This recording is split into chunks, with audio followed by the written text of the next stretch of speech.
Hi boys and girls. Today we are going to read Monarch Butterfly by Gail GIbbons.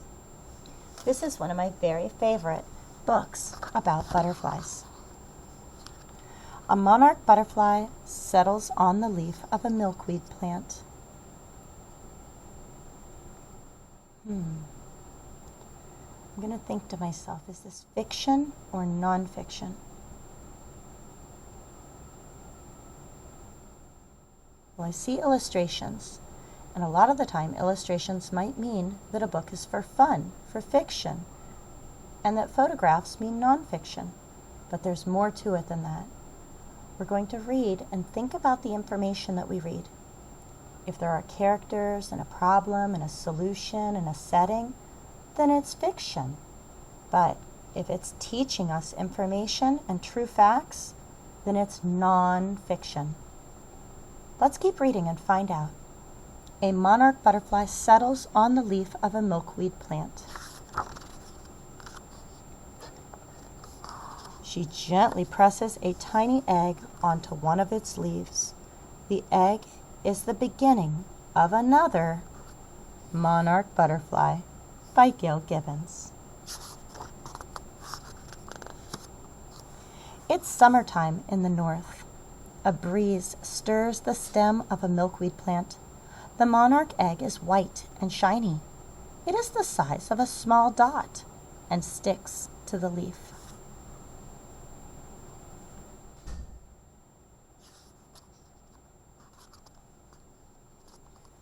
When the butterfly lays the egg, she makes it sticky. Wind and rain cannot make the egg come loose. In a few days, the egg hatches.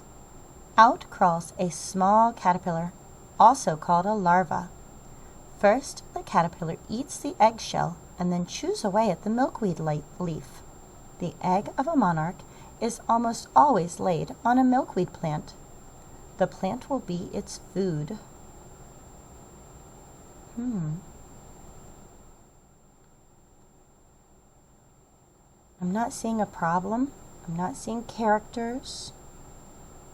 I think that even though this book is full of illustrations drawn by Gail GIbbons, I think it's teaching us something. What are we learning about? Caterpillars and butterflies? I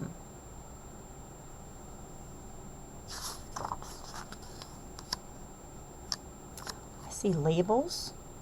I see illustrations that are very careful to show us things.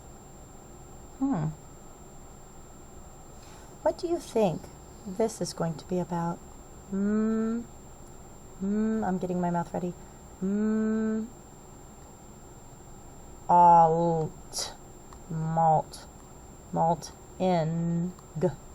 Molting. I've never heard of that word. I think I'm going to try a different vowel sound. That was a short O sound that I tried. I'm going to try a long one. Molting. Molting, I've heard of that. Have you? Oh, it's got to be an important word. It's a label, and it's very dark.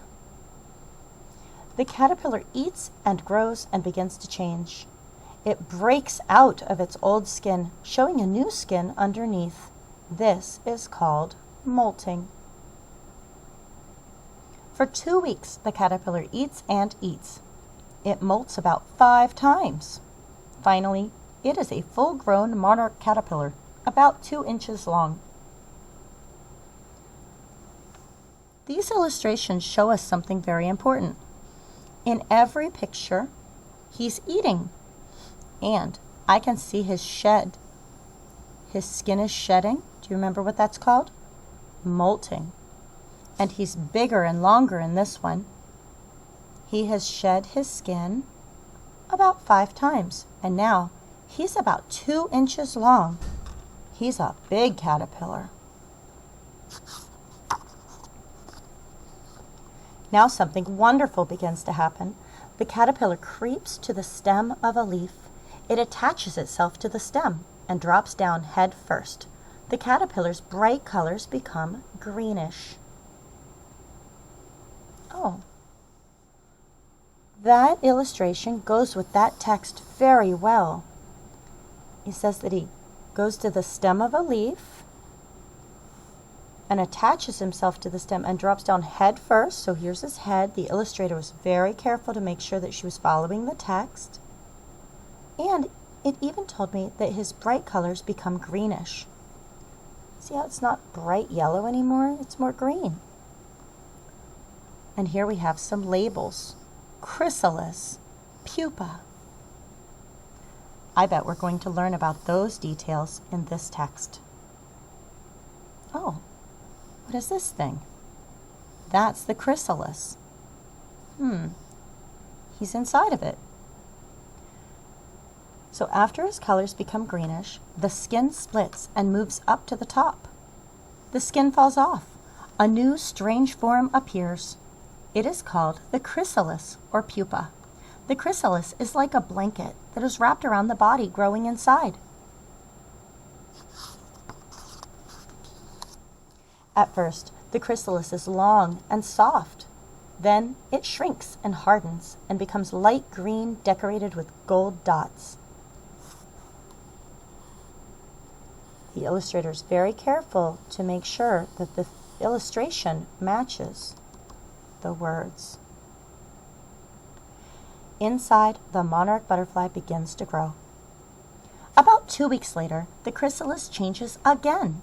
It turns gray-green before becoming transparent. Oh, wait. So here it was, then it turns gray-green and then becomes transparent. What do you think transparent means? See-through? We can see him in there. Inside are white dots and orange and black lines.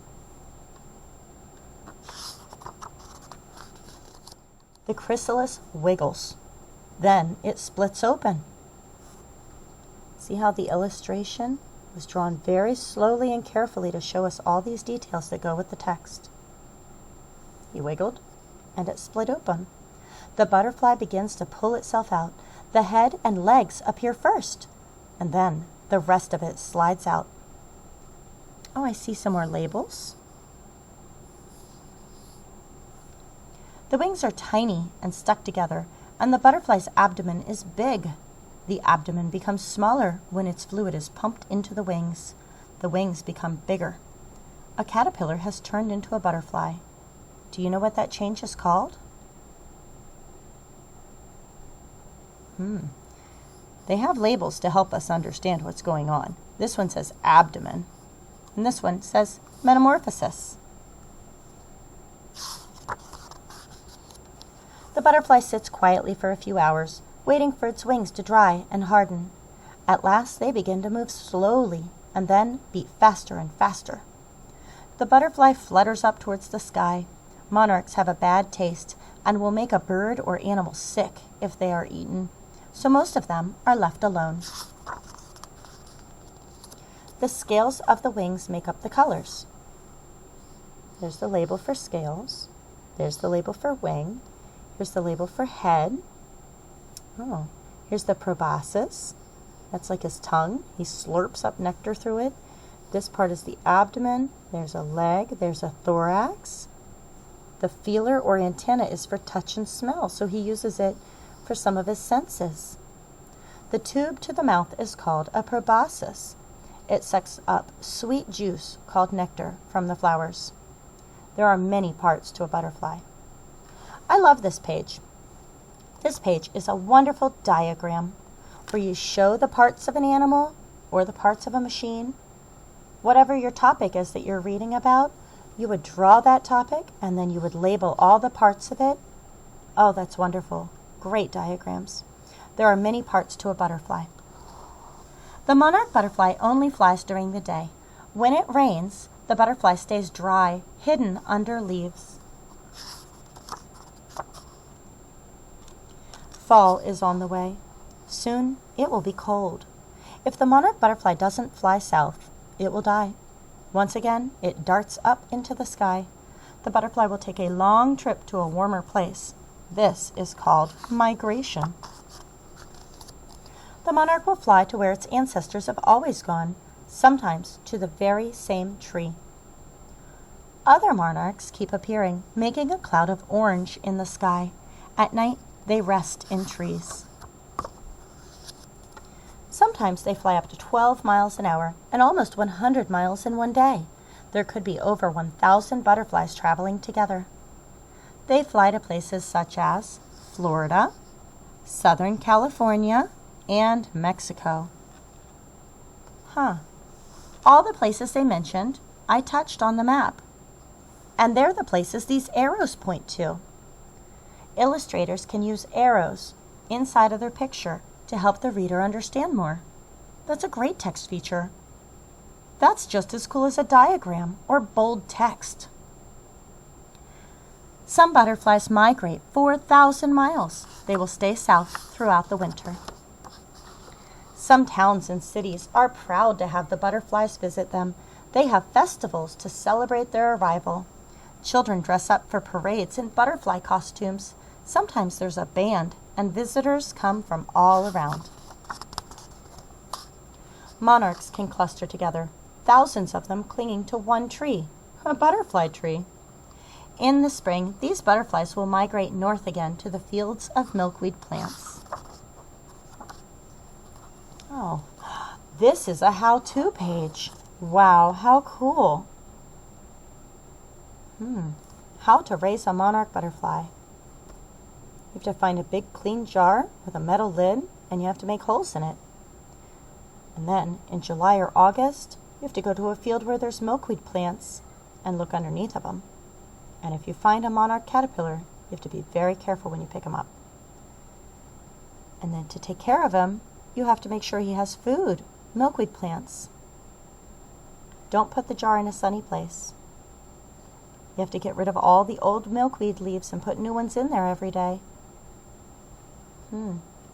Then it'll change into a chrysalis, and it'll change into a monarch butterfly, and then you have to release him outside. The monarch butterflies that hatch in the spring and early summer only live for a few weeks. The ones that hatch in midsummer are the ones that migrate. They live 8 to 9 months. About 100 million monarchs migrate each year. Some monarchs fly as high as 2,000 feet. A monarch can have a wingspan of 3.5 inches. And in Santa Cruz, California, a monarch butterfly flag is hoisted the day the monarchs arrive. It's flown for 6 months until the last monarch butterfly leaves for the north. Pacific Grove, California calls itself Butterfly Town, USA. And the Monarch Project has volunteers that tag thousands of butterflies to track how fast and how far they fly. In Mexico, there are nature reserves where the monarch butterflies spend the winter. So this is by Gail GIbbons. She's an author that taught us all about monarch butterflies. That was our topic. It's definitely a nonfiction book. There weren't characters, no settings. Even though there were illustrations, they were done very, very carefully to help us learn about the text. And she put a lot of text features in there to help us too. I saw arrows, I saw diagrams, I saw bold text, and her illustrations were very careful to go with the text to help us understand more. Which of those text features do you think you could put in your own writing if you were going to teach somebody about something?